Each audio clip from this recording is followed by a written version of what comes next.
एक बहुत सुंदर विवाह गीत सुनाने जा रही हूँ। अगर आप लोग को अच्छा लगे तो हमारे वीडियो को लाइक करें, शेयर करें और कमेंट करें। कमेंट में बताएं कि आप लोग को कैसा लगा। न्यू है तो हमारे चैनल को सब्सक्राइब करें, बेल आइकन प्रेस करें, जिससे हमारा नोटिफिकेशन आप लोगों तक पहुँच सके। और ज़्यादा से ज़्यादा हमारे वीडियो को शेयर कीजिएगा आप लोग।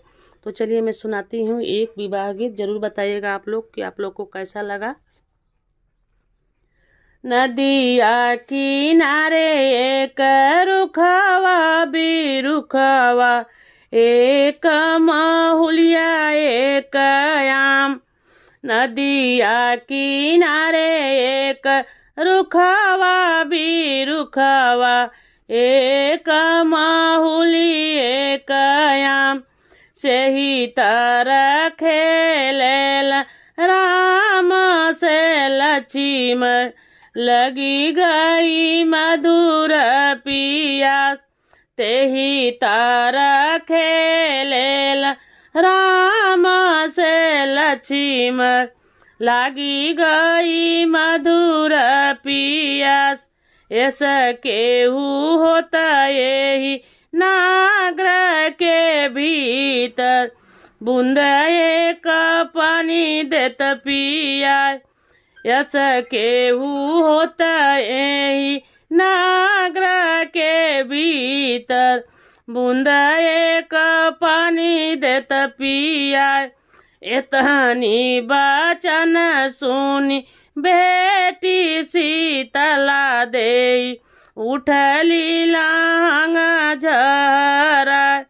इतनी बचन सुनी बेटी शीतला दे, उठली लांग झरा। एक हाथे लिहली सीता रेशम की डोरिया, दूसरे गंगा जल पान। एक हाथे लिहली सीता रेशम की डोरिया, दूसरे गंगा जल पान। पियहू न लक्ष्मण गंगा जल पनिया, अब ही बारी उमर बहामार। पियहू न लक्ष्मण गंगा जल पनिया, अब ही बारी उमर बहामार। के कर हऊ तू बारी दुलारी, के कर लगेलू पतो।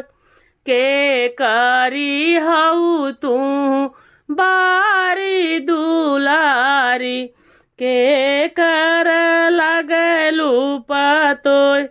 कवने पुरुष संग ब्याहल बाटू, के हउआ देवर तुहार।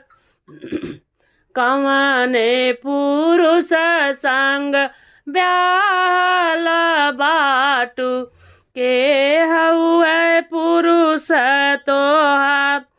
राजा जनक जी के बारी दुलारी, दशरथ लागिला पतो।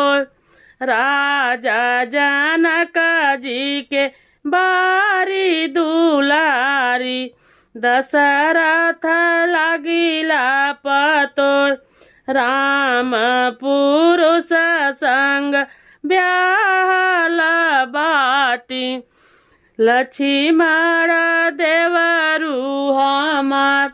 राम पुरुष संग ब्याहल बाटी, लक्ष्मण देवर हमार। नदिया किनारे एक रुखवा बिरुखवा, एक महुली एक आम। नदिया किनारे एक रुखवा बिरुखवा, एक महुली एक आम। तेही तरह लक्ष्मण तसावा जे खेले, लागले दु दोपहरिया में पिया, तेहि तर लक्ष्मण तसावा जे खेल, लागे दोपहरिया में पियास। कैसा लगा हमारा ये विवाह का गीत? आप लोग कमेंट में ज़रूर बताइएगा एक बार कि आप लोग को कैसा लगा। फिर मिलते हैं नेक्स्ट वीडियो में। जय सीताराम।